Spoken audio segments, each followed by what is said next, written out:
Hello everyone, it is Mari from Mari's Miscellany. I decided to do a bit of a knit and chat because I am knitting all by my lonesome and figured y'all could join me for a bit. I hope that everyone is doing well. I am very glad that you're here. I am currently working on a top-down sweater using a combination of the Saturday cardigan pattern from Cheryl Breckenridge and some of the calculations out of Top Down Sweaters by Ann Budd, which is the Bible of sweaters as far as I am concerned. Love that book. And so this is like the second third of these sweaters that I've made. And I keep trying to get into making other sweaters. Goodness knows I have a whole bunch of sweater patterns in my Ravelry. But this is the one that I keep turning to because it's super easy to knit. I've made my modifications to fit my body, and I find it really just a fun knit. What I really love about this pattern is that she builds there's a border,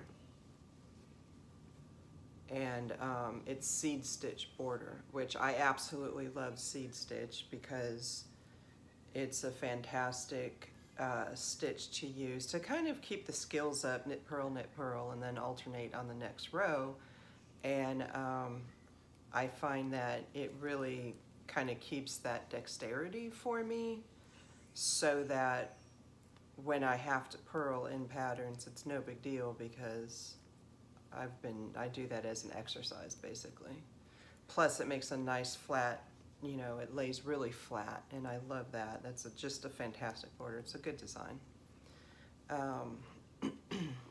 So yeah, I am working on this, and oh, okay, so I have right now 3 project guides up on the website at marismissyarn.com, and they are free. One is a scarf. One is a toe-to-toe socks. So if you've knit socks and you have knit socks 2 at a time, you know that you've got to have 2 cakes of yarn, and you've got circular needles, and you've got 2 objects at all times. So you're kind of got to do this dance between all that stuff. And so toe to toe allows you to knit 2 at a time, technically, but you only have 1 object and 1 cake of yarn because you do the toe, you go up to the heel, you either work the heel right then and there, or you put in your waste yarn to do an afterthought heel, and then you continue on. Once you get to the point where you want your cuff to be, instead of stopping and doing your cuff and then starting your second sock, you just put in another round of waste yarn, and then you continue doing cuff down on the next sock. I love that method because I only have 1 object, you know, 1 sock. Technically, it's just a long tube with 2 toes. And obviously, the only drawback is that the 1 toe looks different from the other. But if you want your toes to match, okay, this method is not for you. If you don't care, it's great. And so you kind of get into the rhythm. And then, I mean, depending on the pattern that you're using for the leg of the sock, it might make a difference, but I can't really imagine how, because I don't know that I've ever seen a sock pattern where it mattered if you knit 1 cuff down and 1 toe up in terms of the leg. I suppose if you had certain colors facing in certain directions and you wanted that to match, then it would matter. But if you're doing stripes, if you're doing a vanilla sock, whatever, I mean, you can probably find, if you tried hard enough, a situation where that's not a good idea for you. But I think for most of us, it's a great way. Let's just put it this way. If you're doing vanilla socks, try the toe-to-toe, okay? And the reason I really like it also is because of, getting done with the one sock. And that's the other thing, of course, then you're using DPNs instead of the circular needle. So typically when you're using DPNs, you can only do one at a time. With toe-to-toe, you can technically do two at a time. And then I think that at that point, because you're doing the leg, it's easier to maintain your momentum into the second sock. And then all you got to do is put in waste yarn for your heel and then finish your toe. And use whatever stitch you use to close that up. So those are 3 project guides that I have for free. And now project guides are different from my patterns. My patterns are written with every single detail that I can possibly think of. It's a pattern. And then project guides are different because it's a little bit looser. It hasn't been tech edited, it hasn't been test knit except for, I'm documenting as I'm making the project. And there may be errors, when I typed it up. Errors made because I'm a human being and I didn't have it tech edited, so someone didn't double check it for me. You know what I mean? So just have a read through. There's supposed to be a guide. If you are new at sock knitting, it would be much to start with the project guide. That's not the idea. The idea is once you're familiar with making this kind of an object, here's a specific way that you can make that object. Here's a project for you. But they're free, and you are welcome to go out and look at them. You know what, now that I say that, it occurs to me that I could copy and paste those into a PDF, because the format that they're in right now, they're on Ravelry as projects, and then on my website it's like a blog post. So let me make a note of that since I'm thinking about it. Project guides, PDF. Okay. So I will try to get that done for y'all tomorrow. What a day. Of all of the times in the world when you don't want utilities to fail, like our power went out today and it happened while my phone was ringing and it was my daughter. You know what I mean? And what do? Not only did the power go out, but there was a thud and the wires are shaking, we can see the power lines and it's and then my daughter's calling and I'm my heart is going, ah! Of course I answered the phone and talked to my daughter.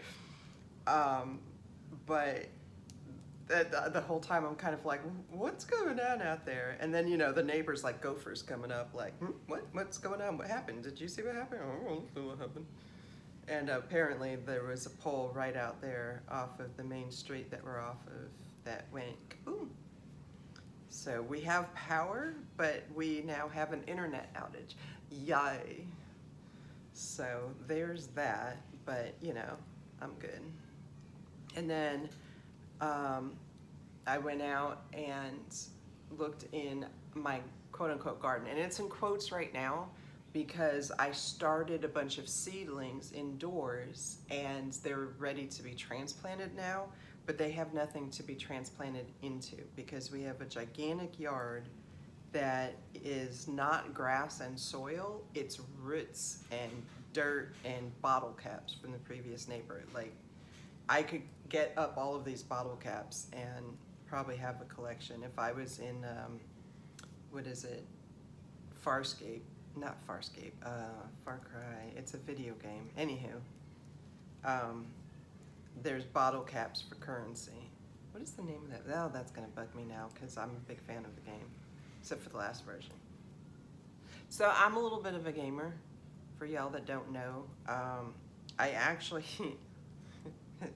I used to play a game called EverQuest, which is an online role-playing game. It predated WoW.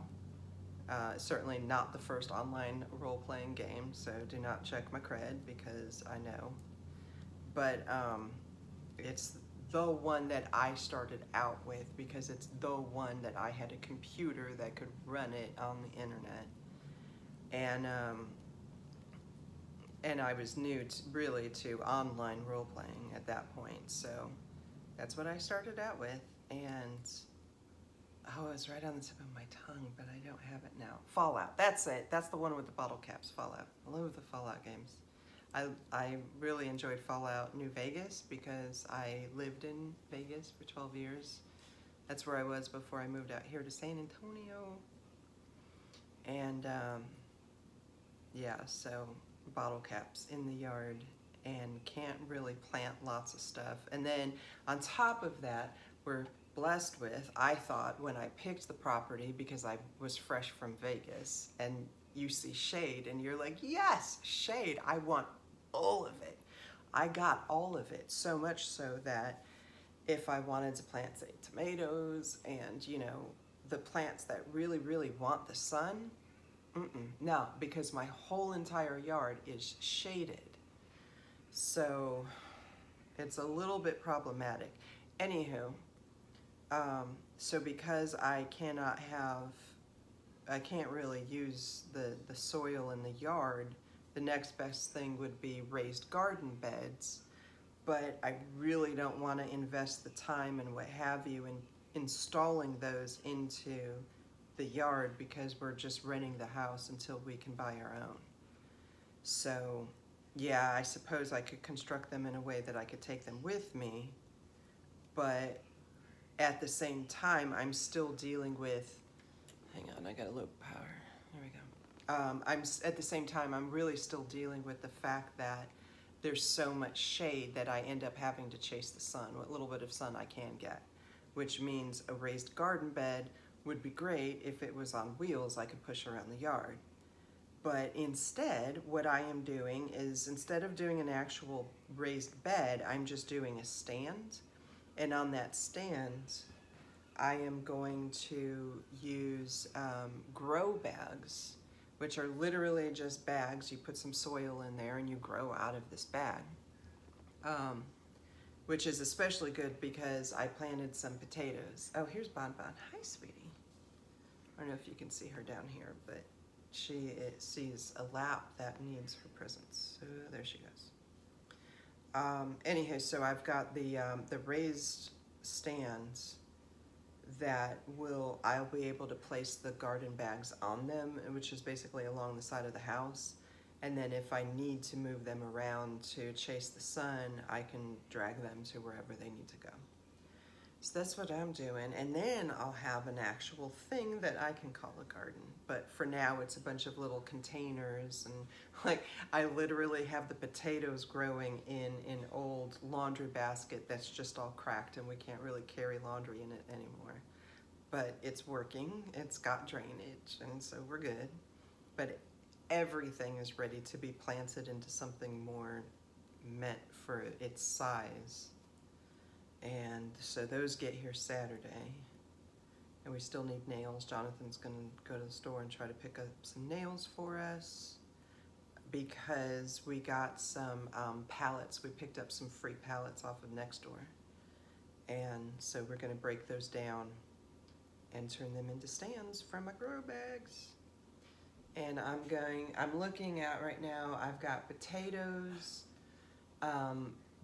beans, and lemon trees. Y'all, I didn't really mean to plant lemon trees. What had happened was I decided to try to start some seedlings indoors, and experiment with growing from produce that was purchased at the supermarket.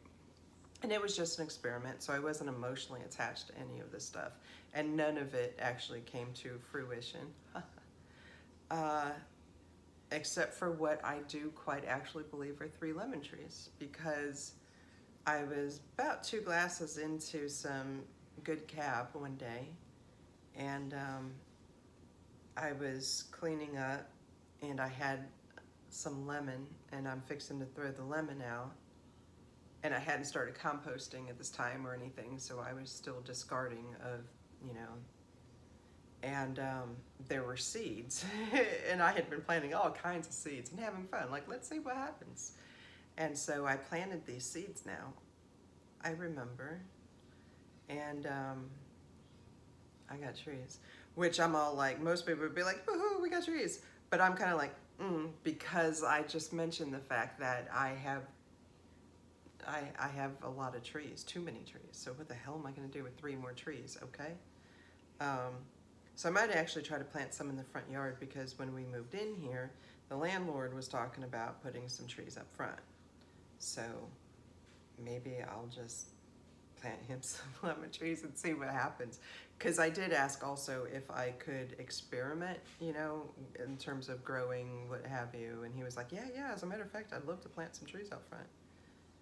But he was going to buy some and put them in, and of course he didn't. He's a landlord.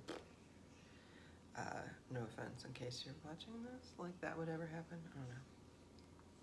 But yeah, so we'll see what happens with that. But I'm kind of like, this year for me is all about experimentation, because I'm new to San Antonio. I'm new to actually having the, you know, I can't say the ability to grow, because you can actually grow anywhere. You can actually grow, you know, like produce and what have you anywhere. If you know how. But how do you get to know how? You got to do a lot of research, you got to read a lot of blogs, you got to read a lot of plant information and join groups and talk to people who are in that environment. So that's kind of what I'm doing with being new to San Antonio. And I mean, it's not that difficult actually, because it's a pretty good climate. I think the biggest thing is the soil. You know, I suppose there's a lot of people out there who are lucky enough to have some decent soil, but I don't think so. You can't just dig a hole in the ground and put something in it and get the best out of it. In order to get the best out of it, you probably got to actually treat your soil and all of that. So that's what I'm working on. And I did start a compost bin, but it is not successful because there are bugs all growing up in my compost bin. So I'm gonna have to start that all over again from scratch, which is fine. It was an experiment, okay? What I found out is I cannot use the clippings off of the trees. I mean, I'm trying, you know, to use my environment, but no, because there's all kinds of stuff on and in the you know, the leaves and the clippings and all of that. It's just, I can't use the clippings from my yard in my compost, at least not straight out as they are. Apparently, if I can use them, I'm probably gonna have to do something to them first, because there's all kinds of stuff that is growing, not plant stuff, bugs stuff. So, not what I was looking for. Unless they're harmless, and I don't know, but again, I'm learning, so I might do this next video and be like, guess what, y'all, those bugs really help my compost. I'll find out. What else do I have going on? Other projects? No, actually, I have become a monogamous knitter, mostly because I want to finish the sweater. Because the other sweater that I had was the first sweater I ever knit, and it has served me well, but it's blue, and that doesn't go with everything that I wear. And when things open up again and we get to be social again, like I'm that social, but whenever I feel like being social, I just dress, you know what I mean? I'm not the kind of person that I throw sweatpants on. I don't ever walk outside in sweatpants. And so if I'm gonna wear a sweater, then I want it to be at least decent. And now, mind you, this is craft store acrylic yarn. Oh, Mari, you hand dye yarn. I know that, okay? But I don't, it's not that I don't use my own yarn, it's just that I really wanted a sweater that if I left it at the bar, I wouldn't be mad. You know? That kind of thing. That's the kind of sweater that I'm making right now. I originally called it a work sweater, but then I realized that my old blue sweater is becoming my work sweater, so this new one is going to be my going out sweater for now, until I make the next one. What else do I have going on? That's really all that I have going on right now. And I got some other stuff that I wanted to do before it gets dark. We got a bit, but... Oh, right, dinner. Oh, I have to make dinner. I got ground beef. What am I going to make with ground beef? I've already done... What did we do lately? I made an enchilada casserole, basically, so... I got to figure out what else I'm going to do with my ground beef. What flavor profile do I want? What cuisine am I going to make? Oh, but by all means, so y'all know, I love to cook. And so if you would like to leave a comment on your favorite kind of recipe or your favorite blog or your favorite, you know, cooking show, let's talk food, okay? Because I love food. I love cooking it. I like it when other people cook it for me. I love food. So yeah, by all means, leave a comment about food, leave comments about gardening, of course knitting, and crochet. I do feel a little bad because I have not tended to my crocheters as much as I intended to when I started with my tips and tutorials and my patterns. You do have a crochet pattern. My Coastal Calm pattern is out there. It's $5. Oh, sorry, Coastal Calm crochet, Coastal Calm wrap for crochet. That pattern is out there, and my I'm going to be doing some project guides for crochet because I want to always have that option. You know, I'm not just about selling things. Obviously, I'm about people really appreciating the art that knit and crochet is, as well as being able to benefit from, you know, the functional aspect of it. I want people to learn these skills because I think they're actually really important skills, like, to people, to humans in general. Being able to craft your own garments, not just sewing, which I also do, but being able to, you know, to use yarn, thread, whatever, because whatever happens on our planet, we can figure out how to make yarn again because we did it a long, long time ago and made nets out of it. So obviously we can always humans can always figure out how to do that.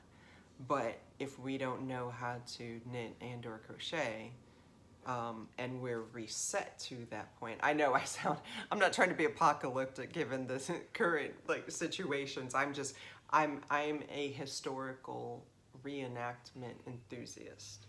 I always have been, even as a child, and I didn't realize that that's what I was wanting. That's what I was trying to do. But I've always, through my sewing, my knitting, my crochet, I've always looked at these just innate, no, not innate, but these basic human skill sets that I think are really important to our species. And the benefits of them, you know, knit and crochet are really soothing. They're intellectually challenging, so, you know, you've got to think about what you're doing, and you have to understand the architecture of the stitch and the garment and that. And the more that you develop those skills, the better you become at adapting, you know, the architecture to fit the body. And then the more that you do it, you know, it really turns into an art form. And I love all of those layers of benefits, and I'm really passionate about, you know, people experiencing and passing that on. So I'm trying to be mindful of serving the crochet enthusiasts as well. So I will be developing some project guides, and the project guides are always free. So I need to do some more when it comes to crochet. Right now, I've got an idea to do a few like washcloths and soap bags, because bar soap tends to be easier to get when people are hoarding supplies, because not many people like to use bar soap because liquid soap is really popular these days. And bar soap tends to be popular in a decorative and, you know, fancy format that gets really expensive. So if you're at the grocery store and all you got left is bar soap, I have found that soap bags actually really help to get the most out of that bar of soap, as well as to help keep it from getting quite so icky, because you can always, you know, rinse the bag, and you kind of can shape the bag around the bar and clean off underneath the bag, and it's not quite as much of a mess, and also it's not going to slip. That's the biggest thing with bar soap. You've got to have a dish that's shaped to cuddle the freaking bar soap so it doesn't slide off of whatever, and your hands are slippery and the bar soap goes right. So that's why the soap bags are perfect, because it's basically a washcloth wrapped around your soap. It's awesome. So my plan for my next pattern set is to work on some of the more functional around the house kind of things. And also because washcloths are really good skill developers. So if you are new to crochet, or if you haven't done it for a while and you kind of got to get back into it, I always love to teach people on pieces that are going to be functional to them. So, yay, this is my first washcloth, and it's all kinds of, you know, I was trying to make a rectangle and I did not, but that's okay, because now it's a washcloth and I actually get to use this thing that I made. And so I do, typically I do like washcloths, and I'm adding soap bags to that lineup, and headbands, because even again, if it's a little bit wonky, you know, it's something cute to wear in your hair, and you can get more of a kind of like immediate satisfaction from that, you know. So I'm going to do some of those patterns for crochet. And that is it for now, y'all. I hope that you guys stay safe, stay sane, stay healthy, and yeah. If you have not joined the group, look in the comment or in the description and/or comments, depending on what platform that you're viewing this video on.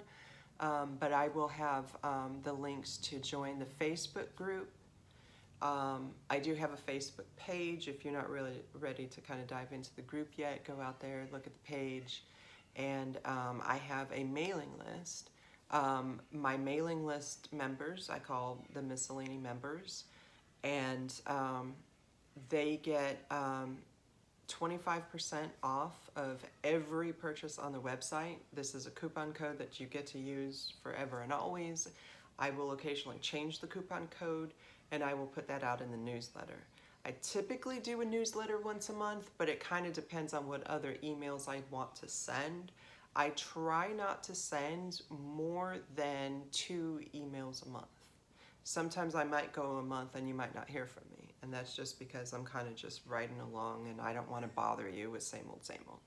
So the best way, if you don't get a newsletter that month, you can always look at my Instagram or my Facebook or my TikTok, and kind of see, you know, If you just want to say, I haven't seen Mari's face in a minute and I want to see it, okay, fine. You'll find me on those platforms.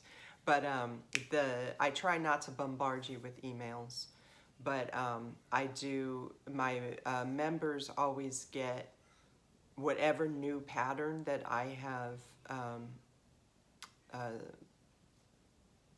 finished. Members get first dibs on that, and I actually usually send it to them for free. So here's your monthly newsletter, and here's a free pattern for you. And then about a month later, it goes on sale on the website. So you get first dibs, free patterns, y'all. And then I also give you first dibs on all of my new releases.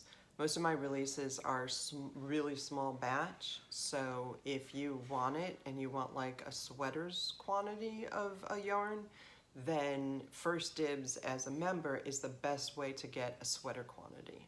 Otherwise, you're looking at anywhere from 3 to 5 skeins, you know, of yarn per colorway that I put out there. And that's new. That's something that I'm starting now because I'd rather dye more often in a smaller quantity because it's fun. I love to dye yarn, you know, but I'm not a huge company, so I don't have a whole, you know, warehouse full of yarn base.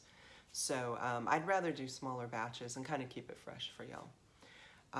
But the best way to make sure that you get your hands on something that you see that you like is by joining the mailing list so that you get first dibs.